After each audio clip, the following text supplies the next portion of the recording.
Today is the 40th of Imam Hussain alayhi salam. Our hearts are heavy in the sorrow of Imam Hussain alayhi salam. And we have this continuation of Surah Nissa also. Inshallah, we'll try to do both. The verse we recited is verse number 125. And who is better in religion than the one who surrenders himself entirely to Allah, while he is righteous and follows the creed of Abraham, the upright one? And Allah took Abraham as a friend. Allah has given the definition of the good religion. The religion, Allah says, وَمَنْ أَحْسَنُ دِينًا مِمَّنْ أَسْلَمُ وَجْهِهِ لِلَّهِ وَهُوَ مُحْسِنٌ وَاتَّبَعَ مِلَّةَ إِبْرَاهِيمَ حَنِيفًا وَاتَّخَذَ اللَّهُ إِبْرَاهِيمَ خَلِيلًا. And who is better in religion than the one who surrenders himself entirely to Allah, while he is righteous and follows the creed of Abraham, the upright one? And Allah took Abraham as a friend. Bottom line is that if you claim that you are religious, but if you don't have any goodness in you, وَهُوَ مُحْسِنُ, who is a righteous one, there is no benefit of the religion if we don't have the goodness. We claim to be Muslim, but come out as the worst person in the world. What good is that religion? Bottom line of the religion is the goodness has to come from us. The goodness, the good behavior, the good moral, helping people out. Muhsin, you have to be Muhsin, the good one. And that comes if we are, when we Aslama wajhi lillahi, surrender ourselves completely to Allah's commands. Then the goodness will come. Then we'll become Muhsin, the righteous one. And then we'll follow the creed of Abraham, the upright one. And Allah took whom Abraham as a friend. The creed of Abraham is the upright religion, the religion based on the fitrat, the nature of person. Today we are observing 40th of Imam Hussain alayhi salam. And he is the waris of, Imam Hussain is the waris of Ibrahim alayhi salam. When we recite Zarate Imam Hussain alayhi salam, we say that you are the waris, you are the inheritor of Ibrahim alayhi salam. Why? Because he followed the creed of Ibrahim alayhi salam. He followed the creed of Ibrahim alayhi salam. Ibrahim alayhi salam was tested many times. His biggest test was when Allah asked him to sacrifice his son in his cause, on his way, and he ready to do that, and Allah changed it with the Zibh Azim. The Zibh Azim was Karbala. Allah granted him imamat when he came to that level. His dream was to sacrifice, but the dream was fulfilled by Prophet's grandson Imam Hussain alayhi salam, which we are mourning today, his 40th. The reward Allah gave to Ibrahim alayhi salam in the way that Allah made him his friend, and Allah established his sacrifice in the form of Hajj. And we do Hajj every year, and in the Hajj this year there were 2 million Muslims going there.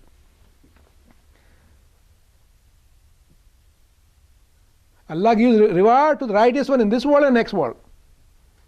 We'll read this verse, which is the last verse for this majlis today. We see reward for Ibrahim alayhi salam, that we go, this is the reward for Ibrahim alayhi salam for this world, not for the akhirat.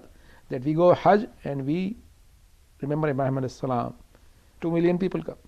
The reward of Ibrahim alayhi salam is that today there are 27 million people in Karbala remembering Imam Hussain alayhi salam, because he showed the Zibh Azim.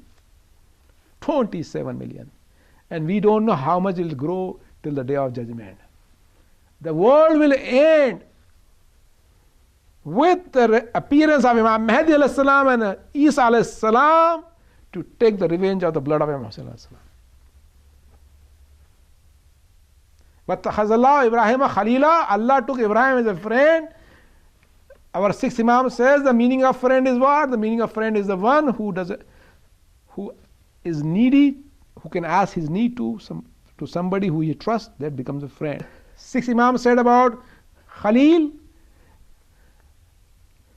six Imam said that Ibrahim was called Khalilullah because Hazrat Ibrahim alayhi salam, any needy came, he satisfied his needs, and Ibrahim alayhi salam never asked his need to anybody else but to Allah subhanahu wa ta'ala. That's why he was called Khalilullah. Khalilullah. Imam Hussein, when he went to Sajda and he was in Karbala, he didn't ask anybody anything but from Allah subhanahu wa ta'ala. When he was in last Sajda, he kept asking Allah subhanahu wa ta'ala for his assistance.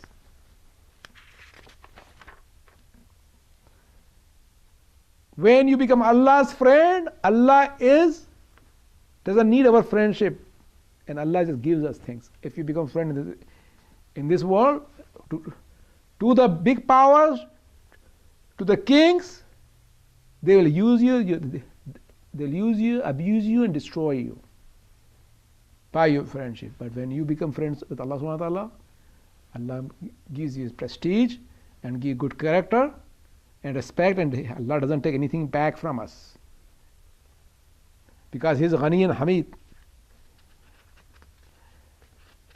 That's why in the next verse Allah described about Himself, because He talked about His friendship, but in the next verse He described who He's talking about. وَلِلَّهِ مَا فِي السَّمَاوَاتِ مَا فِي الْأَرْضِ وَكَانَ اللَّهُ بِكُلِّ شَيْءٍ مُحِيطًا. And to Allah belongs whatever is in the heavens and whatever is in the earth, and Allah encompasses all things. That's Allah subhanahu wa ta'ala. He's showing His Tawheed. Now we go to verse 127. Before we go to verse 27, I want to tell you the background of this verse, because in the beginning of Surah Nisa, there were verses came where Allah threatened that if you are afraid of orphan girls, that you cannot do justice to them, marry other one who are the good ones, two or three or four. So after that verse came, people were very afraid of marrying orphan girls, because in the time of ignorance, what happened? That those orphan girls were abused, in the sense that if they were the pretty ones, they married them and confiscated their properties. Did not give them their inheritance. It was a system in the old time, Jahaliya, ignorant time, that if somebody dies, a man dies, then some other man of the family will take children and women in the custody,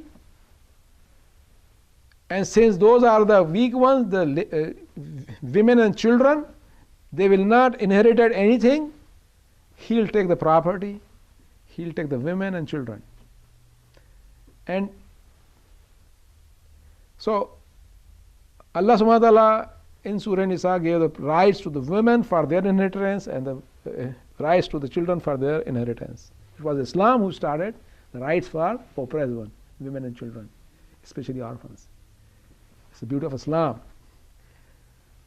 So when those decrees came about orphans, because there are verses in Quran we have recited already that if people were so afraid, Allah says that if you take the money of orphans, if you are eating the fire from the hellfire, there are verses on this, eating of fire. So people started separating their food from the orphans' food. They are so afraid of Allah subhanahu wa ta'ala's command. So then the decree came to be together. We know those verses. We read all that. It's in Baqarah. We did those stuff. Discussion before. We are not going back there. So then people went to Prophet sallallahu alaihi wasallam, said, Prophet, please give more decrees about ladies, because what you said, we want to make more clarification about it. Then the verse came. Now we will go to this verse. وَيَسْتَفْتُونَكَ فِي النِّسَاءِ قُلِ اللَّهُ يُفْتِيكُمْ فِيهِنَّ وَمَا يُتْلَى عَلَيْكُمْ فِي الْكِتَابِ فِي يَتَامَى النِّسَاءِ اللَّاتِي لَا تُؤْتُونَهُنَّ مَا كُتِبَ لَهُنَّ وَتَرْغَبُونَ أَن تَنكِحُوهُنَّ وَالْمُسْتَعْفِينَ مِنَ الْوِلْدَانِ وَأَن تَقُومُوا لِلْيَتَامَى بِالْقِسْطِ وَمَا تَفْعَلُوا مِنْ خَيْرٍ فَإِنَّ اللَّهَ كَانَ بِمَا عَلِيمًا. Now I'll read the translation slowly, inshallah. And they ask you for the decree concerning women. Decree means pronouncement, fatwa. Say, Allah pronounces, means decrees to you concerning them, and what is recited to you in the book concerning the orphan women to whom you do not give what is appointed for them, while you desire to marry them, and also the oppressed children, and that you should deal towards orphans with equity, justice, and whatever of good you do, verily Allah knows it. Now we are understanding this verse a little better because we talked about the background. Now we go slowly on this. Allah is saying they are asking you fatwa, your decree about women because they wanted to inquire more. Say, Allah says, because the fatwa, they are asking fatwa from Prophet. Allah says, say, fatwa belongs to me, not to Prophet right now, because the why is coming from me. Why is coming from me now? Say, Allah gives fatwa to you concerning them. Now Allah explain more. And what is recited to you in the book concerning the orphan women to whom you do not give what is appointed for them. Because Allah said, no, don't marry them before. Allah was hard on them if you don't do justice. Then Allah allowed it. So Allah is talking about why He was hard before. That they don't marry if you don't do justice to them. Do other good ones. So Allah explaining that. Why I said that. Why I said that not to marry them if you don't do justice. Allah is explaining that. What Allah is saying, and what is recited to you in the book concerning orphan women to whom you do not give what is appointed for them. Because you are not, and while you desire to marry them. So what was appointed for them was their right to marry and their right to have inheritance. That's what our fifth Imam says, that what was their right? Their inheritance. And also Mizan says the right to marry. They want to marry. And Allah says further in translation, while you desire to marry them. And also the oppressed children. And that you should deal towards orphans with equity. And whatever of good you do, verily Allah knows it. Islam is for oppressed ones. Islam is for women, Islam is for orphans, Islam is for children. Islam is for justice.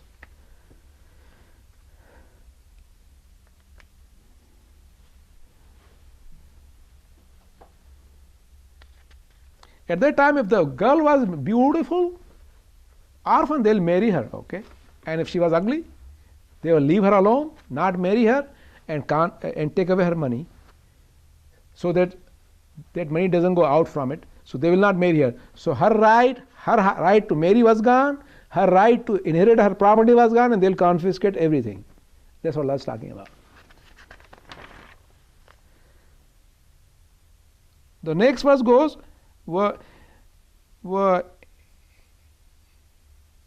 inimratun khafad min ba'liha nushuzan aw iradan fala junaha alayhima an yuslaha bainahum sulha wa sulhun khair wa uhsiratil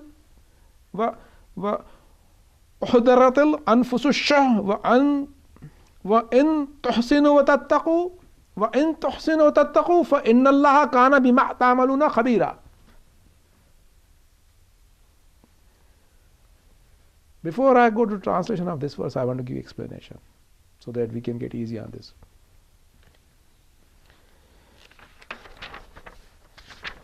There was a man, his name was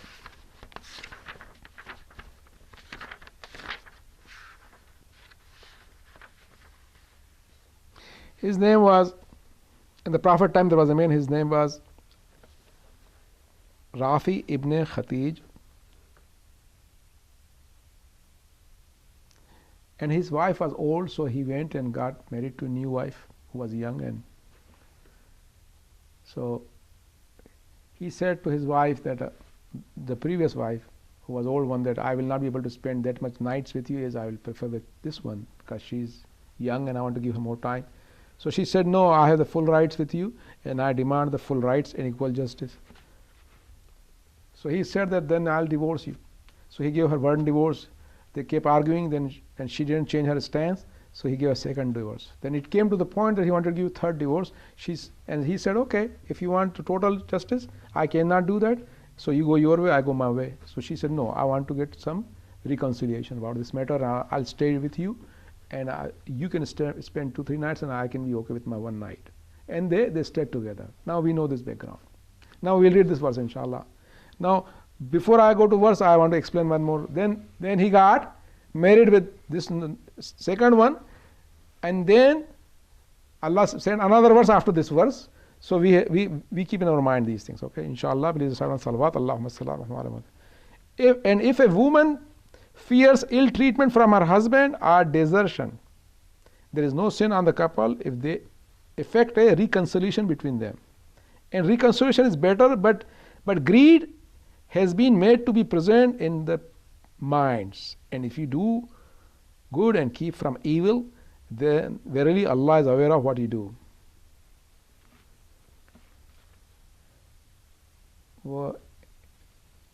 إن امرأة خافت من بعلها نشوزا أو عراضا فلا جناح عليهما أن يصلح بينهم صلح خير. If the woman is afraid, she's in fear, it has not happened yet. If a woman is afraid that his man is going to do some ill treatment or leave her, desertion, then there is no sin on them if both of them do reconciliation on this matter. That's what happened with this lady, right? That's what Allah is talking about. وَالصُّلْحُ خَيْرٌ, and reconciliation is better, Allah says. وَالصُّلْحُ خَيْرٌ, Allah re-emphasized. Allah loves sulh, reconciliation. Allah loves islah. Then Allah says, but the greed has been made to be present in minds. وَأُحْضِرَتِ الْأَنْفُسُ. What is that? That avarice, the greed is in our soul. Is it good or bad? This is a natural instinct that we are greedy in the sense that we want to protect our rights. In this situation, the woman wanted to protect her right, that she wants equal share, she wants husband's love, and she wants protection and house and maintenance. A man was greedy in his situation that he wanted another wife so that he can have some more good coming to him. So that's how the human being, Allah is describing it. But what Allah said, that if they do reconciliation, that's good. If she said okay, 3 nights for her and 1 night for me, and she's willing to stay in the marriage, good. Allah is okay with that. But Allah wanted, وَإِن تُحْسِنُوا وَتَتَّقُوا فَإِنَّ اللَّهَ كَانَ بِمَا تَعْمَلُونَ خَبِيرًا. Allah says, okay, you did that, but what Allah says, do good and keep away from evil. Especially it was a warning to the husband. وَإِن تُحْسِنُوا وَتَتَّقُوا. Allah warned the husband. He said, okay, if you made new terms, that's fine. Your marriage is good. But وَإِن تُحْسِنُوا وَتَتَّقُوا فَإِنَّ اللَّهَ كَانَ بِمَا تَعْمَلُونَ خَبِيرًا. Allah knows what you're doing. There was a subtle threat to the man, especially. Both, but more to men, because she gave up in this situation more. She wanted to stay in the marriage. So this kind of marriage in the Shariat is allowed. Now what is the Shariat? Shariat is that if the woman wants equal rights and if she cannot stay in the marriage, there is a divorce. But if she says, no, okay, I'll be okay with this marriage situation, that 3 nights for him and 1 night for me, and if she agrees, then that's fine. Then she agrees. That's what Allah is saying. Now the verse goes further. وَلَن تَسْتَطِيعُوا أَن تَعْدِلُوا بَيْنَ النِّسَاءِ لَوْ حَرَصْتُمْ فَلَا تَمِيلُوا كُلَّ الْمَيْلِ فَتَذَرُوهَا كَالْمُعَلَّقَةِ وَإِن تُصْلِحُوا وَتَتَّقُوا فَإِنَّ اللَّهَ كَانَ غَفُورًا رَحِيمًا. Now Allah says that you will never be able to deal equitably between wives. However much you be eager, then do not incline with a total inclination to one, so that you leave her as it were in suspense. And if you effect reconciliation and keep from evil, then verily Allah is forgiving, merciful. Now, this is the verse which explains that no matter how much you try, you will not be able to do equal justice to your wives. So don't do that. You go totally to one and leave other in suspense as if she's hanging in somewhere. And Allah says, but if you do reconciliation and do taqwa, keep away from evil, for inna Allah kana ghafurur rahima. Beautiful two names of Allah came. That Allah is verily forgiving and merciful. So Allah says that you will not be able to do justice between two women. So Allah says and tells us that you will not be able to do justice. So, but what Allah prohibits to do that? Go completely to one and ignore completely to other. Because in this situation, the previous verse, what Allah was okay with, if they do reconciliation, that okay, 3 nights for you, 1 night for me. Allah is okay with that. But Allah is not okay with what? That you go totally to one and leave another one in hanging. As if she doesn't as if she is not even married. Now she is not married to you in reality and she cannot go and marry somebody else. Allah doesn't approve that situation. So there is an interesting story that Ibn Abi al-Awja asked Hisham ibn Hakam. Is in Mizan. And he asked, is it not Allah wise? He asked this question. Hisham says, certainly he is the most wise. So then that man asked Hisham that, what about this verse? Then marry such women as seem good to you, 2 or 3 or 4, but if you fear that you will not be able to do justice, then only one. On one hand Allah says that if you cannot do justice, just do one. Now then he recites another verse which we read right now. And you have, it's not in your power to do justice between wives, even though you may wish, but be not inclined with total inclination, so that you leave her as it were in suspense. So Allah, in this verse, Allah is saying that you can never do justice. So don't be inclined to one totally and leave other hanging. Then after reciting that, he says that, does a wise person talks like this, that on one hand he says that if you don't do justice, then just marry one, and in this verse he says that you can never do justice. So then why he asked to marry 2 or 3 or 4? So he got worried and he went to Medina to ask this question with our 6th Imam. He came Medina. Imam said, this is not the Hajj time. Why are you here, Hisham? He said, I am in trouble. Somebody asked me this serious question. That what is this? These 2 verses go against each other. Imam said that in the first verse when it came, that which is in the beginning of the surah, that marry such women as seem good to you, 2 or 3 or 4, but if you fear that you will not do justice, then marry only one, means the maintenance, that you should do maintenance to them with justice. But the second verse which we recited, that you can never do justice, about their love, that no matter what you try, you can do maintenance easy, it's easy, but love is from heart. You cannot love everybody equally, and that's okay, Allah says. That second verse is about love. So when Imam answered, then he went back to Hisham. That person, Hisham, went and answered.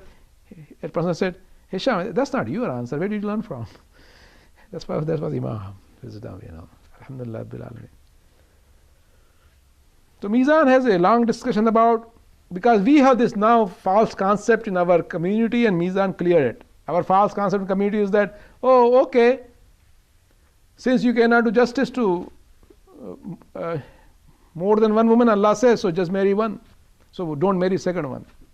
Now Mizan argued on this, that if that was the case, then why Allah asked to marry 2, 3 and 4 then? And why Prophet married, and why people have been marrying for so many centuries? It means that Allah wants to do justice as much as you can, but there would be some inclination, it is accepted and tolerated, which Allah explained in next verse. All Allah wants is not to do intentional injustice, and do not go to one completely and leave other one hanging. That is the understanding about this marriage. And now the beautiful word comes that and Allah talks repeatedly about in this marriage situation, taqwa, taqwa, taqwa. That be aware of taqwa, fear Allah subhanahu wa ta'ala in all these situations. It's for purity of your heart. To go marriage flourishing and have the rahmat of Allah subhanahu wa ta'ala. وإن يترفر استغفر الله एक बार ये काट देना وإن يتفرقا يغني الله كل من سعته وكان الله واسعا حكيما. Now Allah talks about if they get separated. Now the translation goes like that. Yet if they separate, Allah will enrich each out of His abundance, and Allah is all embracing the wise. See, this is the word of Allah subhanahu wa ta'ala. And we see this is a miracle, that the Quran is a miracle of Allah. Nobody can write these verses. This verse shows it. وَإِن يَتَفَرَّقَا يُغْنِ اللَّهُ كُلًّا مِنْ سَعَتِهِ وَكَانَ اللَّهُ وَاسِعًا حَكِيمًا. And if they separate, Allah will enrich each out of His abundance. And Allah is all embracing the wise. No matter who was at fault, no matter husband was at fault, no matter wife was at fault, Allah, if they get divorced, separate, Allah will enrich both of them, because He is the Lord of the universe.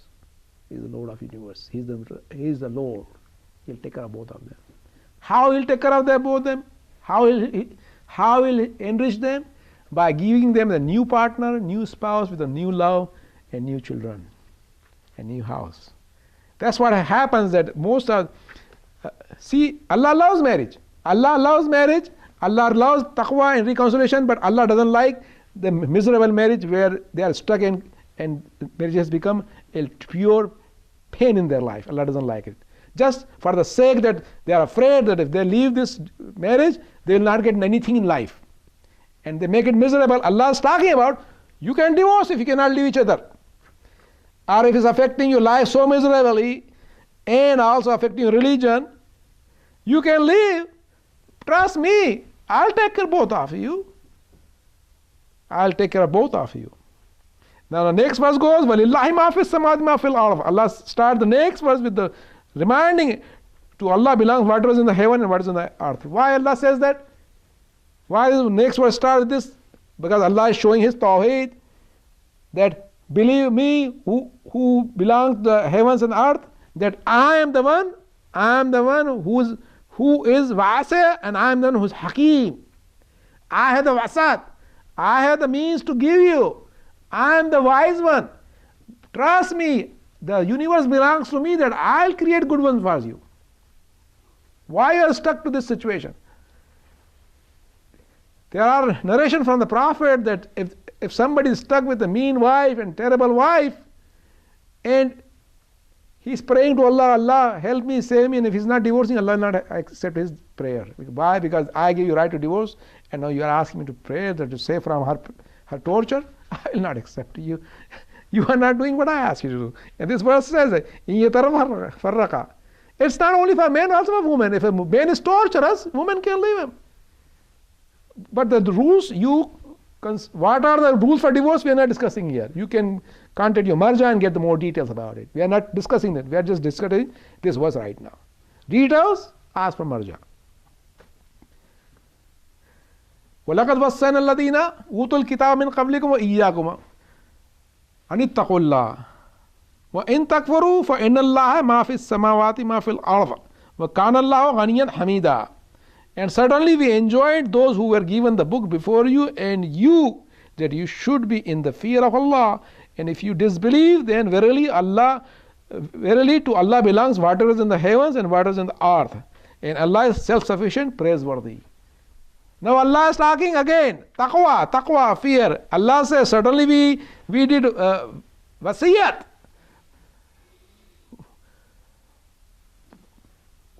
وَلَقَدْ وَصَّيْنَا الَّذِينَ أُوتُوا الْكِتَابَ مِنْ قَبْلِكُمْ وَإِيَّاكُمْ. Allah again says that we have enjoined those who were given the book before you, and you, that you should be in fear of Allah. Fear of Allah. Why fear of Allah? See, Allah talked about why this was right now, this position. Why this verse is here? Mizan says because Allah talked repeatedly about taqwa, taqwa, taqwa in marriage. Allah is reminding again taqwa in, it says, I asked taqwa for the people of the book and you to have taqwa. If you have taqwa, the marriage would be beautiful. If there is no taqwa, then the marriage will be ruined. And they said, wa in takfaru? Then again Allah said, if takfaru means if you disbelieve. There are two kind of disbeliefs. One disbelief is open disbelief, that you don't believe in Allah subhanahu wa ta'ala and Prophet and the books and Masumin. There's one disbelief, but there is a hidden disbelief. What is the hidden disbelief? Is the disobedience of Allah, not do taqwa. Not do taqwa. That's also hidden disbelief. So what Allah says then? فَإِنَّ لِلَّهِ مَا فِي السَّمَاوَاتِ مَا فِي الْأَرْضِ كَانَ اللَّهُ غَنِيًّا حَمِيدًا. Allah says, if you do disbelieve me, verily to Allah belongs what is in the heavens and what is in the earth. كَانَ اللَّهُ غَنِيًّا حَمِيدًا. Say that I don't need you. I'm self-sufficient and I don't need to praise me. I'm praiseworthy. I don't need you.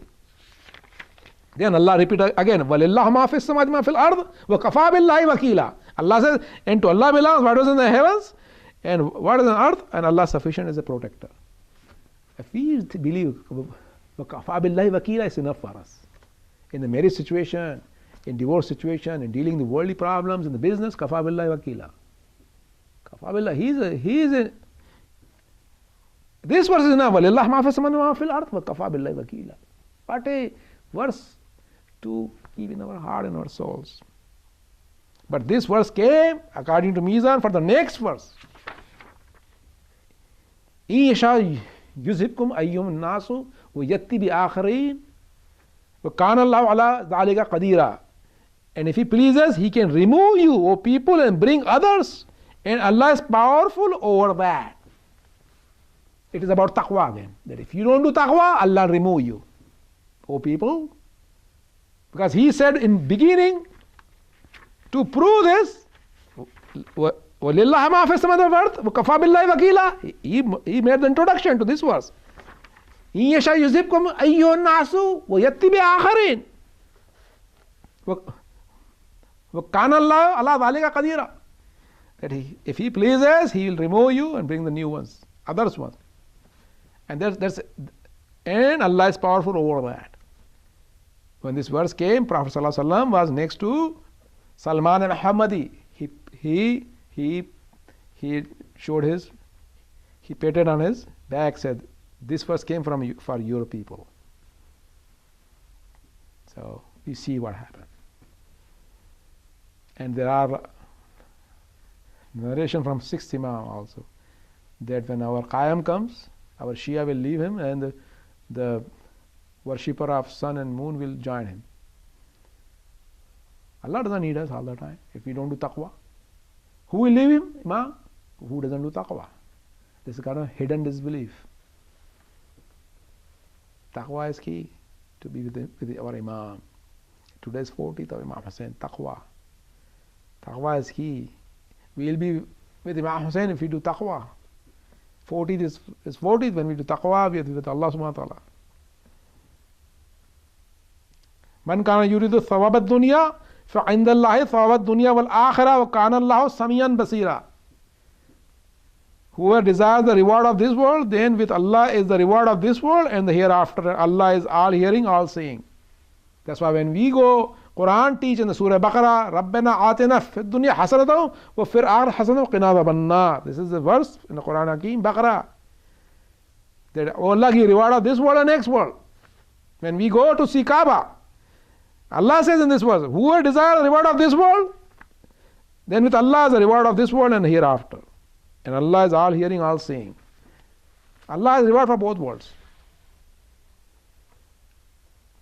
This whole world is going for this world, except believers.